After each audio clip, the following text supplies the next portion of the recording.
America കാണിച്ചിരിക്കുന്നത് ഒരു തോന്നിയവാസമുണ്ട്. America ആരെ ചുമതലപ്പെടുത്തിയ വെനസ്വേലയിൽ ഇന്ത്യക്ക് ഒരു ഭീഷണിയായിട്ട് വന്നിട്ടുണ്ട്. ട്രംപിന് കൊച്ചു കൊച്ചു രാജ്യങ്ങളെ തമ്മിൽ അടുപ്പിക്കും. അതൊക്കെയാണ് ഇന്ത്യ പാകിസ്ഥാനെ തമ്മിൽ അടുപ്പിക്കുന്നതിൻ്റെ കഥകൾ. അവർ പറയുന്നത്, ട്രംപ് പറയുന്നത്, നമ്മൾ അമേരിക്കൻ ജനതയിലേക്ക് ലഹരി പദാർത്ഥങ്ങൾ വരുന്നത് ഇങ്ങനത്തെ കുറേ അലുമ്പ് പരിപാടികളുമായിട്ടാണ് അമേരിക്ക പോകുന്നത്. അല്ല,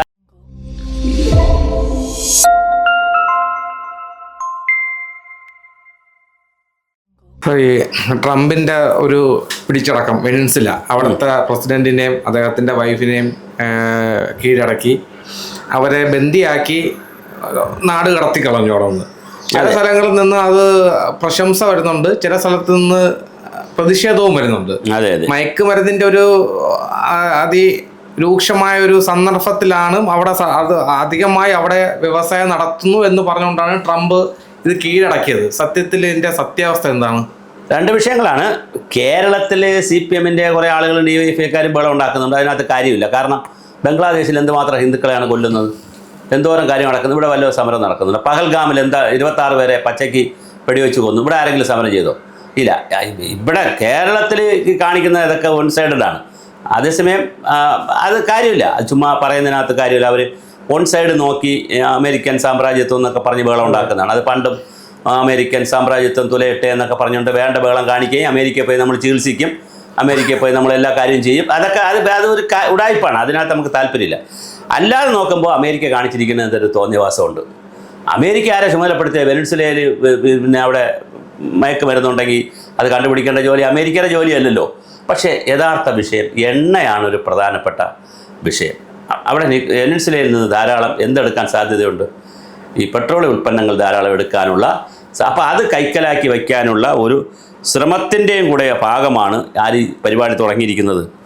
അവിടെ ടെററിസം എന്ന്, വെനസ്വേലയിൽ ടെററിസം ഉണ്ടെന്ന് പറഞ്ഞാണ് പുള്ളിക്കാരൻ ട്രംപ് കൊണ്ട് ചാടിയിരിക്കുന്നത്. അപ്പോൾ പക്ഷേ ടെററിസം ഉണ്ട് പറയുന്നെങ്കിലും ഡ്രഗിൻ്റെ ട്രാഫിക്കിംഗ് ഉണ്ട്, അതുപോലെ ടെററിസം ഉണ്ട്, ഇതൊക്കെയാണ് പുള്ളി പറഞ്ഞിരിക്കുന്നത്.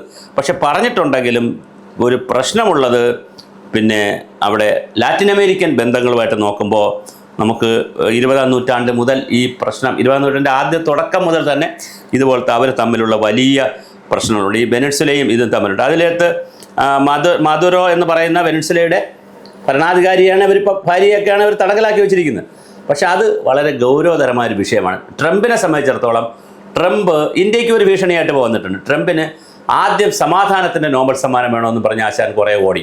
പാകിസ്ഥാനും ഇന്ത്യയായിട്ടുള്ള പഹൽഗാം വിഷയമൊക്കെ പരിഹരിക്കാനെന്ന് പറഞ്ഞു. ഇസ്രായേൽ പിന്നെ പാലസ്തീൻ വിഷയം ഞാനിതാ പരിഹരിക്കുമെന്നൊക്കെ എന്നൊക്കെ പറഞ്ഞു. പക്ഷേ അതിൽ കുറച്ച് പുള്ളി മുമ്പോട്ട് പോകാൻ പറ്റി പുള്ളിക്ക്. കാര്യം രണ്ടുപേരെ ഒരു മേശയ്ക്കുറ്റും കൊണ്ടുവരാൻ പുള്ളിക്ക് പറ്റി. പക്ഷേ അത് കഴിഞ്ഞപ്പോൾ പുള്ളിയുടെ സ്വഭാവം വീണ്ടും എന്ത് ചെയ്തു? മാറി. കാരണമുണ്ട്. അമേരിക്കയെ സംബന്ധിച്ചിടത്തോളം ട്രംപിന് ഇപ്പോൾ അമേരിക്കയിൽ എന്തില്ല? പഴയ ഒരു പ്രതാപമില്ല. അത് വന്നതുപോലുള്ളൊരു പ്രതാപം ആർക്കില്ല? ട്രംപിനില്ല. അവിടുത്തെ സെനറ്റിൽ ആരോഗ്യ പ്രോജക്റ്റ്, ആരോഗ്യ ഇൻഷുറൻസ്, പിന്നെ ഒബാമയൊക്കെ കൊണ്ടുവന്ന ആരോഗ്യ ഇൻഷുറൻസിനെ തകർത്തത് കൊണ്ട് അവിടുത്തെ സെനറ്റിൽ നിന്ന് പാസ്സാക്കി എടുക്കാൻ പറ്റില്ല. ബഡ്ജറ്റ് പാസ്സാക്കി എടുക്കാൻ പറ്റിയില്ല കഴിഞ്ഞ പ്രാവശ്യം, ഇപ്പോൾ കുറേ മാസമായിട്ട്. അപ്പോൾ എന്ത് സംഭവിച്ചു? ആളുകൾക്ക് ശമ്പളം കൊടുക്കാൻ പറ്റുന്നില്ല, രാജ്യത്ത് അരാജകത്വമായി, വേണ്ട കുഴപ്പമായപ്പോൾ ഇദ്ദേഹത്തിൻ്റെ പേരിന് എന്ത് സംഭവിച്ചു? വലിയൊരു ഇടിവ് വന്നു. അപ്പോൾ ഒരു രാജാവിനെ സംബന്ധിച്ചിടത്തോളം അല്ലെങ്കിൽ ഒരു ഭരണാധികാരിയെ സംബന്ധിച്ചുള്ള പേര് ഇടിവ് വന്നാൽ ചെയ്യുന്ന ആദ്യത്തെ തന്ത്രം എന്താണ്? രാജ്യത്തിനകത്ത് എന്തായാലും വില കാണിക്കാൻ നോക്കും. അത് പറ്റിയില്ലെങ്കിൽ എന്ത് ചെയ്യും? അയാൾ രാജ്യത്തെ പിടിക്കും. കാരണം ഇത് ഇന്റർനാഷണൽ ഫോറങ്ങളിൽ ആർക്ക് പേര് വേണം? അമേരിക്കയ്ക്ക് പേര് വേണം. അപ്പം ട്രംപ് മോശക്കാരനായെന്ന് വന്നാൽ രാജ്യത്ത് ശമ്പളം കൊടുക്കാൻ പറ്റുന്നില്ല, പ്രശ്നമാണ്, അവിടെ പിന്നെ പ്രവർത്തിക്കുന്നില്ല, സംവിധാനം പ്രവർത്തിക്കുന്നില്ല എന്ന് പറഞ്ഞാൽ അപ്പോഴാണ് ജനങ്ങളുടെ ശ്രദ്ധ തിരിച്ചു പിടിക്കാൻ വേണ്ടി എന്ത് ചെയ്യും? നമ്മൾ വെനസ്വേലയെ പിടിക്കും. എന്നിട്ട് അതിന് ടെററിസം അവിടെ എന്താണ്, മയക്കുമരുന്ന് കൊടുക്കുന്നു, അവിടെ വലിയ കുഴപ്പമാണെന്ന് പറഞ്ഞാണ് പിടിക്കുന്നത്. ഒരു കാര്യമില്ല, ഇവരെ ഏൽപ്പിച്ചിട്ടില്ലല്ലോ. അല്ലെങ്കിൽ ഇൻ്റർനാഷണലായിട്ടുള്ള ഇപ്പോൾ ഈ ആൻറ്റി ഡ്രഗ്സ് പരിപാടികളൊക്കെ നടത്തുന്ന ഇൻ്റർനാഷണലായിട്ടുള്ള ഒരുപാട് സംവിധാനങ്ങളുണ്ട്, അത് പിടിക്കാനും കാര്യങ്ങൾ. അങ്ങനെ ഒരു വിഷയം വെനസ്വേലയിൽ നിന്ന് ഉയർന്നു വന്നുമില്ല. അങ്ങനത്തെ റിപ്പോർട്ടുകളൊന്നും വെനസ്വേല ഉയർന്നു വന്നില്ല. ഇയാൾ ഒരു ദിവസം രാവിലെ എണീറ്റിട്ട് അവിടെ ഡ്രഗ് അഡിക്ഷൻ നടക്കുകയാണ്, അവിടെ ടെററിസം നടക്കുകയാണ്, അതുകൊണ്ട് ഞങ്ങൾക്കത് ഭീഷണിയാണ് എന്നൊക്കെ പറഞ്ഞ് ചാടി വീണ് പിടിക്കാൻ നോക്കി. പക്ഷേ അതിൽ ട്രംപ് ഒറ്റപ്പെട്ടിരിക്കുകയാണ്. പക്ഷേ വേറെ പ്രശ്നം എന്ന് വെച്ചാൽ ട്രംപ് എന്ത് തെമ്മാടത്തിനും കാണിച്ചാലും സഹായിക്കുന്ന കുറേ സഖ്യരാഷ്ട്രങ്ങൾ ഉണ്ടാവുമല്ലോ. കാരണം അങ്ങനെ നിൽക്കുന്ന രാഷ്ട്രങ്ങൾ. അപ്പോൾ സഖ്യരാഷ്ട്രങ്ങളായി നിൽക്കുന്ന കുറേ രാജ്യങ്ങളാണ് ട്രംപിന് എന്ത് പറഞ്ഞിരിക്കുന്നത്? ഈ ന്യൂട്രലായിട്ടും അല്ലാതെ. പക്ഷേ ഇന്ത്യ വളരെ കൃത്യമായി പറഞ്ഞിട്ടുണ്ട്, കാണിച്ചത് ശുദ്ധ തോന്നിവാസമാണ്, വേറെ രാജ്യത്ത് പോയി ഇതൊന്നും ചെയ്യാൻ പാടില്ലായിരുന്നു.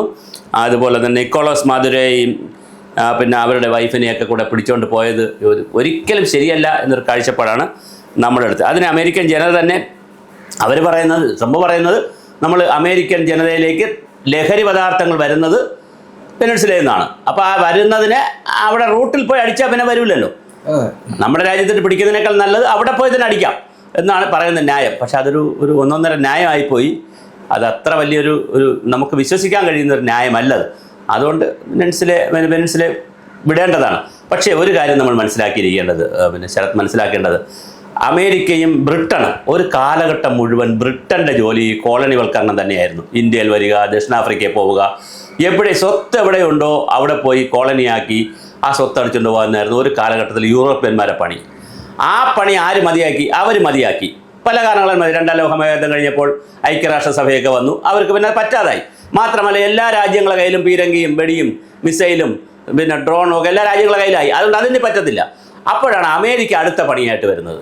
അമേരിക്ക പണിയായിട്ട് വന്ന് അവർ ഒരുപാട് നയങ്ങളും തന്ത്രങ്ങളും ഡോളറിൻ്റെ പരിപാടികളും ഇറക്കുമതി ചുങ്കം, ഇന്ത്യക്കൊക്കെ എതിരെ എന്തുമാത്രം ഇറക്കുമതി ചുങ്കമാണ് രേഖപ്പെടുത്തി കളഞ്ഞത്, വച്ചളഞ്ഞത്. കയറ്റുമതി ചുങ്കം കൂട്ടുക, ഇറക്കുമതി ചുങ്കം, പിന്നെ അവിടെ രാജ്യത്തിലുള്ള ഇറക്കുമതി ചുങ്കം കൂട്ടുക, കയറ്റുമതി ചുങ്കം കുറയ്ക്കുക, ഇങ്ങനെ പല നമ്പറുകളും കാണിച്ചിട്ട് മറ്റു രാജ്യത്തിൽ അധിനിവേശം കാണിക്കും. ഈ അധിനിവേശത്തിൻ്റെ ഒരു രൂപമാണ് ഇവരെന്താണ് ഈ ഇതുപോലത്തെ പരിപാടി. പിന്നെ അവർ നന്നായി ആയുധം ഉൽപ്പാദിപ്പിക്കുന്ന രാജ്യമാണ്. നമ്മൾ ചർച്ച ചെയ്യാൻ പോകുന്നൊരു കാര്യമാണ്. ഈ ആയുധങ്ങൾ എന്ത് ചെയ്യണം? എവിടെയെങ്കിലും പ്രയോഗിക്കണ്ടേ? അല്ലെ പിന്നെ അത് ഉൽപ്പാദിപ്പിച്ചിട്ട് കാര്യമില്ലല്ലോ. അതിനുള്ള തന്ത്രങ്ങളും ആവിഷ്കരിക്കും. അതിനെന്ത് ചെയ്യും? കൊച്ചു കൊച്ചു രാജ്യങ്ങളെ തമ്മിൽ അടുപ്പിക്കും. അതൊക്കെയാണ് ഇന്ത്യ പാകിസ്ഥാനെ തമ്മിൽ അടുപ്പിക്കുന്നതിൻ്റെ കഥകൾ. പാകിസ്ഥാൻ ആവശ്യമില്ലാത്ത സപ്പോർട്ട് കൊടുക്കും. അപ്പോൾ അവർ കയറി എന്ത് ചെയ്യും? നമ്മളെ അടിക്കാൻ നോക്കും. അപ്പോൾ ആയുധം പരീക്ഷിക്കുകയും ചെയ്യാം. അതെ അതെ, ഇങ്ങനത്തെ കുറേ അലുമ്പ് പരിപാടികളുമായിട്ടാണ് അമേരിക്ക പോകുന്നത്. അല്ലാതെ അവരുടെ രാജ്യത്തെ കാര്യങ്ങൾ നോക്കി അവർ പോവുകയല്ല, അപ്പുറത്തെ ആളിനെ ചൊറിയും. ഈ ചൊറിയുന്നത് രണ്ട് ഞാൻ പറഞ്ഞു. ഒന്ന്, ആയുധങ്ങൾ വിറ്റ് പോവുക, അത് പുതിയ ആയുധങ്ങൾ പരീക്ഷിക്കുക. രണ്ട് എന്ന് പറയുന്നത് രാജ്യത്തുണ്ടായി പോകുന്ന തൻ്റെ പ്രതാപത്തെ എന്ത് ചെയ്യുക? വീണ്ടെടുക്കുക. അത് ഒരു പരിധിവരെ ചിലപ്പോൾ നടക്കുകയും ചെയ്യും. വേറെ രാജ്യത്തെ കീഴടക്കി കൊണ്ടുവരുമ്പോൾ ബാക്കി എന്ത് തെമ്മാടിത്തരം കാണിച്ചാലും അച്ഛൻ മോട്ടിച്ചിട്ടാണെങ്കിലും വെളിയിൽ നിന്ന് ബറോട്ട ഇറച്ചി മാറ്റിക്കൊണ്ടുവന്ന മക്കൾക്ക് എന്ത് തോന്നും? ഒരു സന്തോഷം തോന്നും. മാച്ച ചിലപ്പോൾ മോട്ടിച്ചുകൊണ്ടായിരിക്കും വരുന്നത്, എന്നാലും ഒരു സന്തോഷം തോന്നും, കഴിക്കാമല്ലോ എന്ന് പറയുന്ന ഒരു സന്തോഷം തോന്നുന്ന കുറേ ആളുകൾ എന്ത് ചെയ്യും? ഇതിനെ സപ്പോർട്ട് ചെയ്യും. പക്ഷേ അല്ലാതെ ഇന്ത്യ പോലുള്ള രാജ്യങ്ങൾ, ഒരുപാട് രാജ്യങ്ങൾ ഇതിനെന്ത് ചെയ്യുന്നില്ല? സപ്പോർട്ട് ചെയ്യുന്നില്ല, എതിർക്കുന്നു. പിന്നെ സി പി എമ്മിനെ സപ്പോർട്ട് എതിർക്കുന്നതിനോട് സി പി എമ്മിനോട് നമുക്ക് എതിർപ്പില്ല, അത് നല്ലതാണ്, അവരെതിർക്കുന്നത്. പക്ഷേ അവർ വൺ സൈഡഡ് ആണ്. ഞാൻ പറഞ്ഞ പോലെ ബംഗ്ലാദേശിൽ ആളുകളെ ഹിന്ദുക്കളെ കൊല്ലുമ്പോൾ അവർക്കിവിടെ ക്ഷേത്രങ്ങൾ കൊള്ളയടിക്കുമ്പോൾ അവർക്കിവിടെ വിഷയമല്ല. ജമ്മു കാശ്മീരിൽ ഹിന്ദുക്കളെ കൊല്ലുമ്പോൾ അവരിവിടെ ആരും അറിഞ്ഞിട്ടുമില്ല, ഇതുമില്ല. അതേസമയം പാലസ്തീനിൽ, ഇസ്രായേലിൽ വല്ലതും നടന്നാൽ, പാലസ്തീനിൽ നടന്നാൽ ഉടനെ ഇവിടെ സമരം ചെയ്യും. അത് വേറെയാണ് അജണ്ട, അത് രാഷ്ട്രീയമാണ്, അത് നമുക്ക് ചർച്ച ചെയ്യേണ്ട കാര്യമില്ല. പക്ഷേ ഇത് എന്തായാലും ട്രംപിൻ്റെ ഈ പണി വെനസ്വലയെ നന്നാക്കാനല്ല, അതാണ് വിഷയം. അല്ല, ഈ എണ്ണ എടുക്കാനാണ്. പ്രസിഡന്റിനെയും വൈഫിനെയും ഇദ്ദേഹം എങ്ങോട്ടായിരിക്കും മാറ്റിയത്? വേറെ രാജ്യത്തോട്ട് കടത്തി എന്നാണ് പറയുന്നത്. വേറെ രാജ്യത്ത് കൊണ്ടുപോയെന്നാ പറയണത്, അവിടെ ഇല്ലെന്നാ പറയണേ. ഇല്ലെന്നാണ് പറയുന്നത്. വേറെ രാജ്യത്ത് അതൊക്കെ പക്ഷേ എളുപ്പമല്ലേ? മനസ്സിലായില്ലേ? അതൊക്കെ അമേരിക്ക ചെറിയ ആളല്ലല്ലോ. അവർക്ക് ലോകത്ത് എല്ലായിടത്തും മിക്ക രാജ്യങ്ങളിലും അവർക്ക് എന്തുണ്ട്? ഒളിത്താവളങ്ങളും സൈനിക താവളങ്ങളൊക്കെ ഉണ്ട്. അവർക്ക് ഉണ്ട്. പാകിസ്ഥാനിലൊക്കെ ഉണ്ടല്ലോ സൈനിക താവളങ്ങൾ, സൈനിക പരീക്ഷണ കേന്ദ്രങ്ങളുണ്ട്, ആണവ പരീക്ഷണ കേന്ദ്രങ്ങളുണ്ട് അവർക്ക് ലോകത്ത് പല രാജ്യങ്ങളിലും. ഇതിനിപ്പോ തിരിച്ച് എന്തായിരിക്കും ഇതിന്റെ ഒരു വെനസ്വേല ഇവരെ തോപ്പിക്കാൻ കഴിയും നമുക്കറിയില്ല. കാരണം അതൊരു ചെറിയ രാജ്യമല്ലേ, ചെറിയ രാജ്യമാണ്. അതുകൊണ്ട് എന്ത് വരുമെന്ന് നമുക്ക് അറിയില്ല. അല്ലെങ്കിൽ ആഗോള അടിസ്ഥാനത്തിൽ എന്ത് വരണം? യുദ്ധത്തിലോട്ട് എന്തായാലും പോകാൻ ഒരു സാധ്യതയില്ല. പക്ഷേ ആഗോള അടിസ്ഥാനത്തിൽ എന്ത് വരണം? ഒരു സമ്മർദ്ദം വരണം. ഇപ്പൊ ഇന്ത്യ, ചൈന, റഷ്യ എല്ലാവരും പറയുകയാണ്, ഡേ നീ വിഡ്രേ എന്ന് പറഞ്ഞാൽ ആഗോള സമ്മർദ്ദം വന്നാൽ ട്രംപ് എന്ത് ചെയ്യും? ഉണ്ടാവും. അല്ലെങ്കിൽ ഇതൊരു ക്രെഡിറ്റ് ആയിട്ട് എടുക്കും. രാജ്യം ഭരിക്കുന്നത് അത് ഇവരെ കയ്യിലായിരിക്കും, പട്ടാളക്കാരെ വെച്ച് ഭരിക്കും. അങ്ങനെയാണല്ലോ. പിടിച്ചെടുത്ത് കഴിഞ്ഞാൽ പിന്നെ അവിടെ ജനാധിപത്യം പിന്നെ ഇല്ലല്ലോ. ഇവരവിടെ ഇനി ജനാധിപത്യം കൊണ്ടുപോകില്ല. ഇവരെന്ത് ചെയ്യും? ഇവരുടെ ഒരു കോളനി പോലെ, പഴയ എത്രയോ കോളനികൾ രാജ്യത്തുണ്ടായിരുന്നു, ലോകം മുഴുവൻ ഉണ്ടായിരുന്നല്ലോ. ഇപ്പൊ ബ്രിട്ടീഷുകാരുടെ നമ്മളങ്ങനെയല്ലേ ഭരിച്ചത്? നമ്മളെ പിടിച്ചെടുക്കുന്നു, ജനാധിപത്യം ഒന്നും ഇല്ലല്ലോ. ഒരു പട്ടാള ഭരണം പോലെ എന്ത് ചെയ്യും? അതിൽ ചിലപ്പോൾ ഒരു കളി നടക്കും. ഈ പട്ടാള ഭരണം നടത്തുന്നതിൽ ചിലപ്പോൾ അകത്തുനിന്ന് ആരെ കിട്ടും? ആളെ കിട്ടും.